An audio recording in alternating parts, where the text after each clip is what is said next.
नमस्कार मंडळी, श्री स्वामी समर्थ. आजच्या व्हिडिओमध्ये आपण अतिशय महत्त्वाची माहिती जाणून घेणार आहोत. ती खास चैत्र पौर्णिमेसंबंधी असणार आहे. कारण 2 एप्रिल 2026 वार येत आहे गुरुवार आणि या दिवशी आहे चैत्र पौर्णिमा. आता पौर्णिमा ही प्रत्येक महिन्याला येते आणि प्रत्येक महिन्याची पौर्णिमा जी आहे ती खूप विशेष मानली जाते. बघा, पौर्णिमेचा जर तुम्ही विचार केला असेल तर पौर्णिमेच्या दिवशी दत्त महाराजांचा जन्म झाला. तसेच ही पौर्णिमा गुरुवारी देखील आली आहे, त्यामुळे तिचे महत्त्व देखील दुप्पट वाढले आहेत. तसेच अन्नपूर्णा मातेचा जन्म देखील पौर्णिमेच्या दिवशीच झालेला आहे. हनुमानाचा जन्म देखील पौर्णिमेच्या दिवशीच झालेला आहे. आता पौर्णिमेच्या दिवशी अशा अनेक प्रकारच्या गोष्टी घडलेल्या आहेत. त्यावरून आपल्या एक गोष्ट लक्षात येते की पौर्णिमा ही तिथी खूपच विशेष मानली जाते. त्यामुळे या पौर्णिमेला आपल्याला काही खास उपाय करायचे असतात किंवा काही विविध प्रकारच्या अशा गोष्टी घरात आणायच्या असतात, ज्याने आपल्या घरांमध्ये सकारात्मकता आणते. या व्यतिरिक्त काही उपाय देखील करायचे असतात. बघा, अमावस्या पौर्णिमा या दोन्ही तिथींना जर आपण काही विशेष उपाय केले ना, तर आपल्या घरातील नकारात्मकता निघून जाण्यासाठी तर मदत मिळतेच, पण घरांमध्ये कायमस्वरूपी लक्ष्मी मातेचं वास्तव्य टिकून राहतं. तर त्यासाठी आपल्याला या पौर्णिमेला, या चैत्र पौर्णिमेला काही गोष्टी घरी घेऊन यायच्या आहेत. आता ज्या गोष्टी सांगणार आहेत त्यापैकी तुम्हाला जे शक्य होणार आहे ते तुम्ही नक्कीच आणू शकता. आता ती गोष्ट आणल्यानंतर फक्त आणून ठेवायची असं करू नका. तर ज्या पद्धतीने मी तुम्हाला त्या गोष्टी सांगणार आहे त्याच अनुकरून देखील करण्याचा प्रयत्न करा. त्याशिवाय आपल्याला सकारात्मक असा अनुभव दिसून येत नाही. तर बघा, हनुमान जयंती आहे. हा दिवस आपल्यासाठी खूप महत्त्वाचा मानला गेलेला आहे. हनुमान जयंतीच्या दिवशी आपल्या घरातील नकारात्मकता घालवण्यासाठी देखील खूप प्रभावी असे उपाय करता येतात. आता पौर्णिमा तिथी माता लक्ष्मीला समर्पित आहे, त्यामुळे पौर्णिमेला माता लक्ष्मीला प्रसन्न करून घेण्यासाठी आपल्याला काही गोष्टी आणायच्या आहेत. त्यातली सगळ्यात पहिली आणि महत्त्वाची गोष्ट म्हणजे श्रीयंत्र. बऱ्याच घरांमध्ये आता श्रीयंत्र आलेलं आहे, पण तरीही क्वचित अजूनही काहीकडे नसेल तर तुम्ही श्रीयंत्र नक्कीच घरी घेऊन येऊ शकता. आता बघा, बरेच जण म्हणतात की एवढ्या महागड्या वस्तू घरात आणल्याने थोडी ना आर्थिक परिस्थिती सुधारते, किंवा आधीच आम्ही आर्थिक अडचणीत आहोत आणि तुम्ही अजून हे करायला सांगतात, ते कितपत योग्य आहे. तर बघा, तुमचं काही अंशी तुमच्या परिस्थितीला अनुसरून म्हणणं म्हणजे बरोबर असलं तरीही आपण आपल्या स्वतःसाठी विविध प्रकारचा खर्च करतच असतो आणि मग देवासाठी आपण अशा प्रकारचा विचार का म्हणून करतो? तर बघा, या गोष्टी घरात आणल्याने 100% सकारात्मक प्रभाव पडतो. पण कधी जेव्हा आपण त्या गोष्टी आणल्यानंतर त्याच्या ज्या काही पूजाविधी असतात आपण त्या करतो, त्याचे नियम असतात ते आपण जेव्हा पाळतो, तेव्हाच खऱ्या अर्थाने आपल्याला त्याची प्रचिती येते. तर श्रीयंत्र हे माता लक्ष्मीचं, विष्णू भगवानांचं आसन मानलं जातं आणि हे आपल्या घरांमध्ये असायलाच हवं. तर श्रीयंत्र तुम्हाला जिथे कुठे पूजा साहित्याचं दुकान असेल, त्या पूजा साहित्य जिथे मिळतं असेल तिथून तुम्ही घेऊ शकतात, किंवा दिंडोरी केंद्रातून तुम्ही ऑर्डर केलं. दिंडोरी जे केंद्र आहे तिथून जरी तुम्ही ऑनलाईन मागवलं तरी चालणार आहे. तर अशा पद्धतीने तुम्ही श्रीयंत्र घेऊ शकतात. फक्त श्रीयंत्र हे भरीव घ्यायचं आहे. बऱ्याच ठिकाणी डुप्लिकेट देखील विकलं जातं. आतून ते पोकळचं असतं, त्याला काहीही अर्थ नाही, म्हणून घेताना व्यवस्थित पाहूनच घ्या. त्यानंतर श्रीयंत्र घरी आणल्यानंतर त्याची प्रतिष्ठा करायची. प्राणप्रतिष्ठा करण्यासाठी एक कुंकुमार्चन विधीचं पुस्तक मिळतं.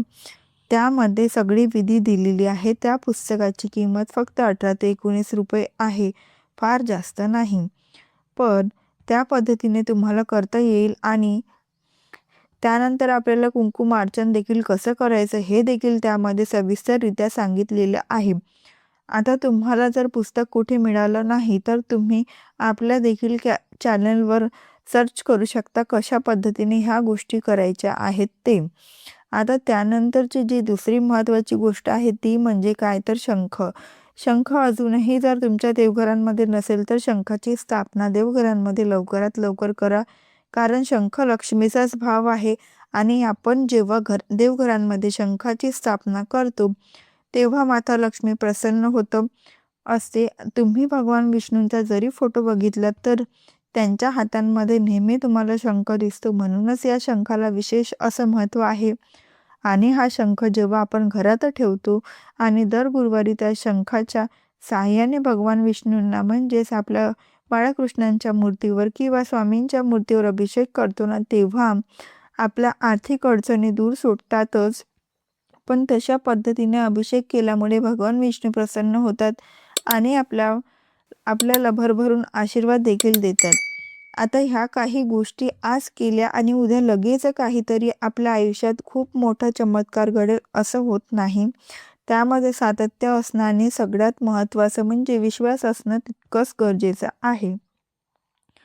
त्यानंतरची पुढची जी महत्त्वाची गोष्ट आहे ती म्हणजे उद्या हनुमान जयंती आहे आणि हनुमान जयंतीनिमित्त आपल्याला हनुमान चालीसा आणायची आहे. बघा आता बऱ्याच जणांच्या शक्यतो 90% लोकांच्या घरांमध्ये हनुमान चालीसा असेल किंवा घरातले ते पुरुष वाचतही असतील. पण जर तुम्ही अजूनही सुरुवात केलेली नसेल तर दररोज कमीत कमी एकदा खरं तर 11 वेळेस आपण वाचायला हवं. पण 11 वेळेस जर वाचणं शक्य होत नसेल तर दिवसभरांमध्ये कधीही तुम्ही एकदा हनुमान चालीसा वाचत ज्या घरांमध्ये कुठलीच वाईट बाधा तुम्हाला होणार नाही. हनुमान चालीसाचं जे महत्त्व आहे ते तुम्ही नक्कीच ऐकलेलं असेल तर उद्याच्या दिवशी हनुमान चालीसा घरी घेऊन यायची आहे. ती फार काही महाग मिळत नाही पण पुस्तकच आपल्याला आणायचं आहे. बऱ्याचदा आपण मोबाईलमध्ये वाचून म्हणतो ठीक आहे, पण मग आता तरी हनुमान जयंतीनिमित्त तुम्ही हनुमान चालीसा घेऊन या. दररोज घरांमध्ये वाचा. लहान मुलं असतील तर त्यांना घेऊन बसा. त्यांच्या सोबतीने वाचा जेणेकरून त्यांना देखील हनुमानाचं जे बळ आहे त्यांना प्राप्त होईल. म्हणजे त्यांना देखील कोणाचीही वाईट बाधा होणार नाही. म्हणजे नजरदृष्टी लागणार नाही. बघा या गोष्टी आपण करून पहा. त्याचा सकारात्मक असा अनुभव नक्कीच मिळतो. हनुमानाला महाबली म्हटलेलं आहे. त्यामुळे ह्या महाबलीची सेवा जर आपण लहान मुलांना घेऊन केली तर त्यांना कुठलीच वाईट शक्ती कधीच त्रास देऊ शकत नाही. कारण हनुमान चालीसामध्ये अक्षरशः तसं वर्णन केलेलं आहे. त्यानंतरची पुढची गोष्ट म्हणजे कमलगट्ट्याची माळ. कमल म्हटलं तर माता लक्ष्मीला प्रिय आहेत. त्यामुळे कमलगट्ट्याची माळ अजूनही तुम्ही आणलेली नसेल तर ती आपल्याला घरांमध्ये आणून तिची स्थापना करू शकता. त्यानंतर तुमच्याकडे जर कासव नसेल, माता लक्ष्मीला प्रिय असणारं कासव. कासव म्हटलं तर माता लक्ष्मीचंच रूप मानलं जातं किंवा जर तुम्ही कुठलीही मंदिरात गेला असाल तर त्या ठिकाणी देखील बाहेर कासव ठेवलं असतं. तर हे कासव तुमच्या घरांमध्ये नसेल तर नक्की पौर्णिमेला खरेदी करा. पंचधातूचं, चांदीचं, क्रिस्टलचं देखील मिळतं. तर तशा प्रकारचं जे तुम्हाला शक्य होणार आहे ते तुम्ही कासव घरांमध्ये त्याची स्थापना करा. जर त्यावर आकडे लिहिलेले असतील तर ते तांदळात ठेवा. आकडे नसतील लिहिलेले तर मग ते पाण्यात ठेवा. बऱ्याच ठिकाणी तुम्ही उत्तर दिशेला क्रिस्टलचं कासव ठेवलेलं पाहिलं असेल तर वास्तुशास्त्रानुसार तुमच्याकडे मोठ्या साईजमध्ये जर क्रिस्टलचं जर कासव असेल तर ते तुम्ही उत्तर दिशेला देखील ठेवू शकता. पण फक्त एवढंच की आपण त्यामध्ये जर पाणी वगैरे ठेवलेलं असेल तर ते दिवसा आड का होईना बदलणं गरजेचं असणार आहे. किंवा तुम्ही कासव पंचधातूचं देवघरांमध्ये ठेवलं असेल तर दर पौर्णिमेला त्याची पूजा करणं गरजेचं आहे. छोट्या छोट्या गोष्टीचे पालन केलं तर निश्चितच आपल्याला त्याचा सकारात्मक असा अनुभव दिसून येतो. यानंतर बघा तुमच्या देवघरांमध्ये अजून कुठली अशी गोष्ट आहे की ती तुम्हाला खूप दिवसापासून घ्यायची होती पण तुम्ही ती घेतलेली नसेल. म्हणजे अन्नपूर्णा मातेची तुमच्याकडे मूर्ती नाही. आता तुम्ही गावाकडे समजा तुमचे देव आहे आणि तुम्ही शहरात राहतात नोकरीनिमित्त आणि तुमच्याकडे अजूनही अन्नपूर्णा नसेल तर हे बघा तुमच्या देवघरांमध्ये आता तुमचे जे टाकं आहे ते जरी तुमच्या गावाकडे असले तरीही तुम्ही ते जिथे राहतात मग ते घर भांडायचं असू द्या किंवा कुठले असू द्या पण त्यामध्ये अन्नपूर्णा माता, गणपती, भगवान शंकराची पिंड आणि बाळकृष्ण हे 4 देव असायलाच हवे. स्वामी तर आपले असतातच, पण या 4 मूर्ती ज्या आहेत त्या देखील असणं गरजेचंच आहे. म्हणून तुम्ही अजूनही अन्नपूर्णा मातेची जर मूर्ती आणलेली नसेल तर ती आवर्जून तुम्ही पौर्णिमेच्या दिवशी घेऊन या, तिची प्राणप्रतिष्ठा करा. तर अशा प्रकारे अन्नपूर्णा मातेची मूर्ती देखील घेऊन येऊ शकता. या व्यतिरिक्त जी कुठली गोष्ट तुम्हाला देवघरासाठी घ्यायची आहे आणि ती जर तुमच्याकडे अजूनही नसेल तर तुम्हाला जे घ्यायचं असेल ते तुम्ही पौर्णिमेच्या दिवशी घ्या. त्यानंतर सगळ्यात महत्त्वाची अगदी 2 ते 5 रुपयाला मिळेल अशी वस्तू आपल्या देवघरांमध्ये ठेवायची आहे, ती म्हणजे कवडी. कवडीला विशेष असं महत्त्व आहे. समुद्र मंथनाच्या वेळी ही कवडी बाहेर आलेली आहे आणि ही देखील माता लक्ष्मीचं रूप मानलं जातं. म्हणून तुम्ही पौर्णिमेच्या दिवशी अगदी 5 रुपयाची एक जरी कवडी आणली आणि तिची पूजा करून ती आपल्या पाकिटांमध्ये ठेवली, पर्समध्ये ठेवली किंवा देवघरांमध्ये जरी ठेवली, तरीही आपल्याला ज्या काही आर्थिक अडचणी आहेत त्यापासून मुक्तता मिळण्यासाठी मदत मिळणार आहे. आता बरेच जण म्हणतात वस्तू आणून आपल्या आर्थिक परिस्थितींमध्ये सुधारणा कशी होते, तर हे बघा, बरेचदा आपण कष्ट करतो, त्या कष्टाला योग्य ती साथ मिळत नाही किंवा फळ मिळत नाही आणि मग आपण म्हणतो की नशिबाची मला साथच नाही.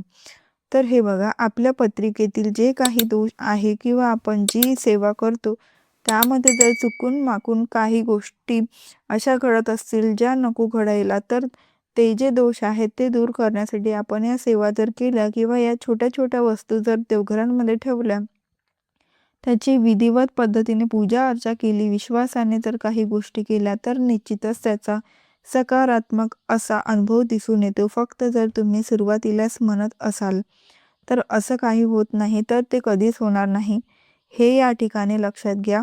तर बघा, तुमच्या पाकिटात ही 5 रुपयाची कवडी जरी तुम्ही ठेवली आणि दर पौर्णिमेला किंवा एखाद्या मंगळवारी काढून तिची पूजा करून पुन्हा पाकिटात ठेवली तरीही चालणार आहे. तुमच्या पतीसाठी तुम्हाला घ्यायची असेल, तुमच्या स्वतःसाठी घ्यायची असेल तर तुम्ही 2 आणू शकता. एकासाठीच घ्यायची असेल तर 1 आणू शकता आणि दोघांचीही एकत्र पूजा करून दोघांनी पती-पत्नींनी आपल्या पाकिटात ठेवलं तरीही चालणार आहे. बघा, तुमच्या सोयीने जे तुम्हाला घेणं शक्य होणार आहे ते तुम्ही घेण्याचा प्रयत्न करा. आणि विशेष म्हणजे ज्यांनी अजूनही सत्यनारायण पूजेला सुरुवात केलेली नाही त्यांनी नक्कीच या पौर्णिमेपासून सुरुवात करा आणि वर्षभरांमध्ये तुमच्या घरांमध्ये जे बदल दिसून येतील ते देखील या सेवेमुळे तुमच्या समोरच असणार आहे. तर माहिती कशी वाटली कमेंट करून नक्की कळवा. व्हिडिओला नक्की लाईक, शेअर करा. चॅनलला सबस्क्राईब करायला मात्र अजिबात विसरू नका.